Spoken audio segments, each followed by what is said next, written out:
financial planning, and life coaching. The key to the success to any program like this, though, is really revolves around your guys' participation, commitment, and enthusiasm to it. So if it's something that you ultimately don't want to do, we don't want to put a lot of time and effort and money into offering programs that are not going to be related to. So we're going to be looking for feedback.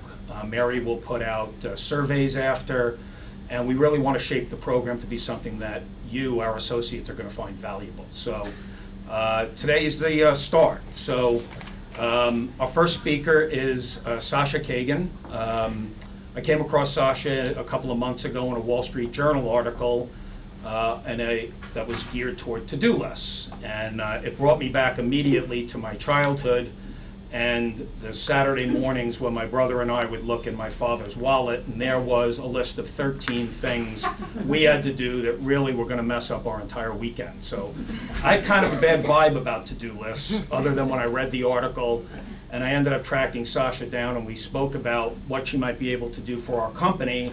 And I think in the world today, people do to-do lists, and I think it's very inefficient. I think they don't really kind of get what they should be doing with it. And the more that I looked, I saw her talk at Google that she did. I thought it would be really a fun way to start the series out, a way for you guys to participate and see how it works with you in your life, whether it's business, personal, or whatever. And I think you guys can probably be, at home, probably a better communicator of to-do lists than my dad was, which my brother and I are still frightened about. So Sasha is the author of To-Do Lists, From Buying Milk to Finding a Soulmate, What Our Lists Reveal About Us. She's collected thousands of people's to-do lists to research how people use lists. She's appeared on CNN, NPR, and has been referenced in the New York Times and Wall Street Journal. In addition to being an author, she is a life coach who leads workshops and works with individuals to help them take action on the things that matter most to them. She believes that to-do lists not only help us get things done, they can change our lives. She's here today to share her research and to learn more about work-life balance at Epic as research for potential programs that might create better work-life balance for our employees in the future. So with that, I will introduce Sasha Cagen. John, and I love your story about how to-do list traumatized you. He's so traumatized. And I hope I can give you some different perspectives today. Because I've actually spent years of my life looking at people's to-do lists, which is not exactly what I expected to be doing, like when I was a teenager, thinking about what my career would be about. But that's part of the message I want to give you about to-do lists is that when you write something down, you don't really know where it's going to lead you, but it's leading you somewhere. So the title of this talk is, let's put it up, actually. Can it be up? To-do lists. Told you. It is actually about to-do lists. Okay. This is, Right. yes, you're good. Okay, can we get rid of Get rid of that? that. Nobody can see it, but that's okay. Okay, but it's going to block the list.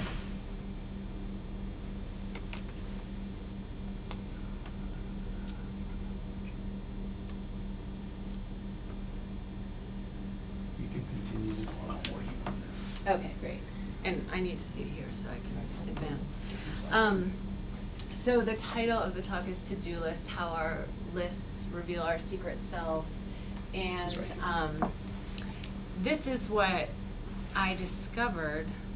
How do I make this advance? Down arrow. It's not advancing. Technical glitches. Please bear with us. We have that on our to-do list. Yeah. Rehearse. So this is the cover of the book that I published, which is a collection of 100 handwritten to-do lists and the stories behind them. And from buying milk to finding a soulmate, what our lists reveal about us. So the project has always been about that mix of stuff that appears on our to-do list, from the very mundane, pick up milk, go buy groceries, to the absolute biggest things that we want in our lives, like finding a meaningful career, a soulmate, a purpose, And this is where it all started for me. Was the project actually has been very to-do list-like for me, because I started collecting people's to-do lists when I published this magazine called To-Do List, and I started this when I was in my 20s, and it was really a metaphor then for looking at what we need to do in our lives to become adults. So that was the idea, and I put an ad in another magazine asking people to send me their lists in the mail, like not really knowing if they would, and they did. And a lot of people did, and it was just a very fascinating process. I had a P.O. box in San Francisco in the Mission, and I would go there every day after work, and I would be so excited to open up the mailbox and see what had come in the mail today, what was the list going to be. And what I discovered was that reading someone's to-do list was actually a very intimate way of getting a window into someone's life, and that it was almost like a very skeletal bullet point diary. And they were often very poignant and profound. Whoops. Okay. So I collected thousands of lists in that process. And as time went on, I had boxes and boxes of lists in my apartment, and I just thought, actually I need to make a book with to-do lists and share these with people, because they were so beautiful and interesting and actually inspiring for me in my own life. So what you're going to get out of this talk is some of my very favorite lists that are in the book, and you get this sneak peek, which is like this sort of voyeuristic quality of looking at, has anyone ever had that experience of like looking at someone's to-do list? Yeah. I mean, there's almost something a little voyeuristic about it. Like, should I be looking at this? Like looking at someone's diary? But there's actually a lot that can be gleaned from it, and that's what this talk is about, and just in learning about people and learning about lists and yourself and how you can use them. And that's the second part, is that I hope you'll get some inspiration and strategies for your own lists if you are a list maker, with the philosophy of dream it, write it, live it, cross it off, where there's this satisfaction in that process. So I just want to take a quick check. How many of you write lists? Oh wow, okay. That's like 90%, really, almost everyone. Great. And that's interesting, because 42% of Americans make to-do lists, so we got like a really good to-do list making crowd in this room. And the other bit I just want to highlight is that there's something really therapeutic about looking at other people's lists. And what I always got was that, like, we all walk around and think that everyone else has it figured out, and they have their plan for their day, their life, their relationship. But when you look at someone's to-do list, you could just see, like, wow, like they're just as figuring it out as I am. So there's something like really great about that, and very, very reassuring. So most of this talk will show you lists themselves, and here is one of my favorite ones. It has some really normal items, like get car headlamp fixed. This one isn't so normal. Type almost story about posing as Vera for pass in World War II. Pull up clover in garden. Do taxes. Call cat psychic. like there, I'm like, whoa, call cat psychic, And the other one I really like is clean Hannibal, because I just have this feeling of mystery of like, who is Hannibal? I think it's the cat. You think it's the cat? I think Hannibal's gotta be the cat. Yeah. But I also have some issues. It's like, somehow I think of like Hannibal in the basement or something, or like there's something like almost strange and sinister. But that's like the imagination, and that's what is great about these lists, is that you get a peek at someone's life, but then you're left kind of constructing a story too. And it can be kind of a fun imaginative process. And what I love about this is that it's just that absolute mix of the jumble. And I think that that's how it is when we write our list, that it's like, what I have to remember this second, do taxes by April 15th, call the cat psychic, or it's just, that's how our brains work. This one is also a favorite for me, and this is the Niggling things to do. which I think is just a perfect word to describe that annoying stuff that you just don't want to get done.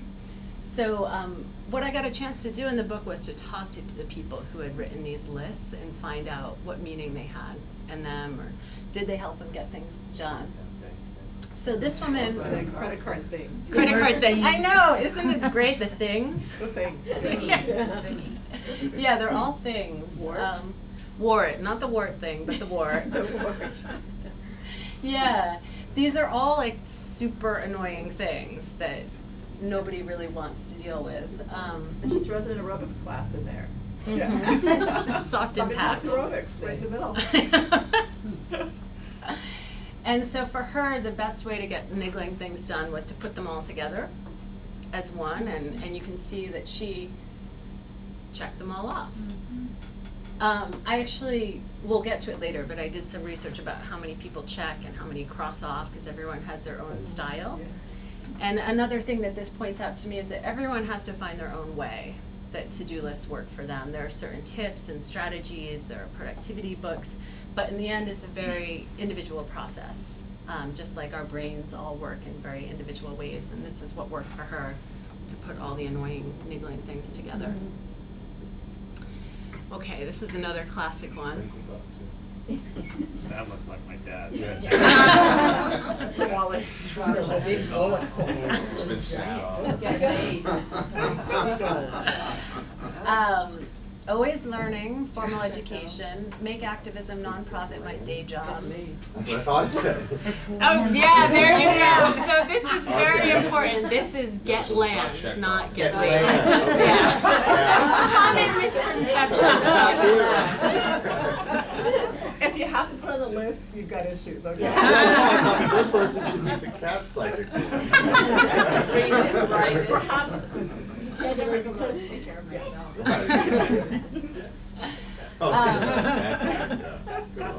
My favorite, aside from the misconception about get land, get laid, is become whole.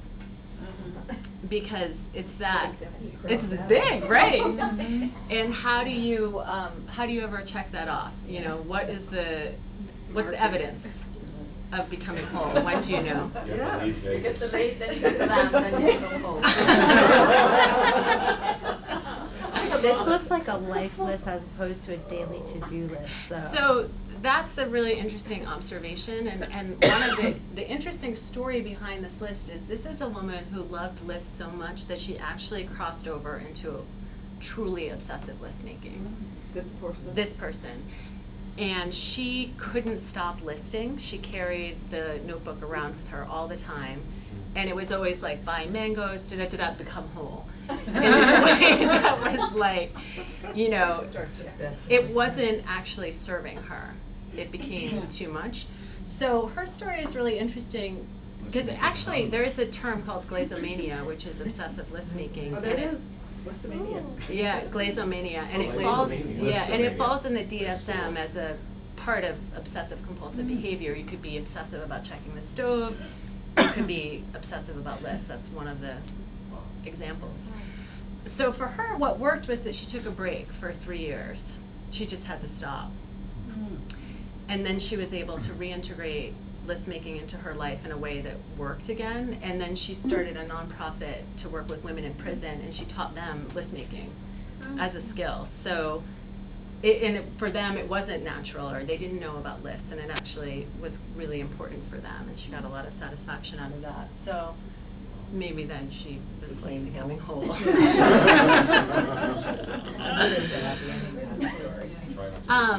Exactly. This one is probably the list that made me gasp the most when I opened the envelope and got it inside. It's one page. There were 2 pages. You can see at the very top it says 1956. Can you read it to us? Yeah, this one is Yeah. such a classic. So I'll tell you a little bit of the story. It's a 16-year-old girl in Brooklyn who wrote this list, and she saved it for 50 years and sent it to me. And these are her New Year's resolutions at midnight, 11:55 p.m., December 31st, 1956. Number 1, I will sew buttons on as soon as they fall off. 2, I will wear lipstick whenever I leave the house. 3, I will not tease boys, especially those over 18. I will not get fat and flabby.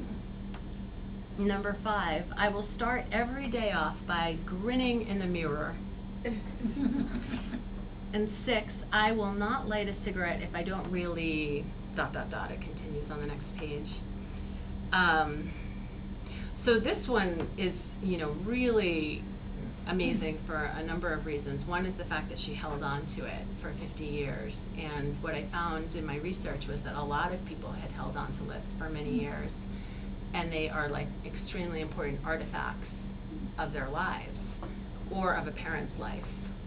I had several people who sent me lists from their parents who had passed away that they had found and were like a mother's inspirational sayings to live by. Or a man who had a rabbi as a father, and he had these very sort of inscrutable lists that were written almost like in Hebrew, but they were really, really valuable and personal to him as like the most important things to remember his father. So that was like, really interesting to see how people hold on to lists and how important they are to them. And the second thing that was so interesting was interviewing her about this list, and it seemed so innocent and cute. And I asked her about, I will not tease boys, especially those over 18. And what she told me was that in that time, she wanted to be really cute at high school and have her, I remember the image of ponytail swishing back and forth in the hall and be cute. But she didn't want to be too cute because she was afraid of sexual assault, basically, and that there was no birth control then, and that then she would have to leave high school. So she was like walking this line of being cute but not too cute.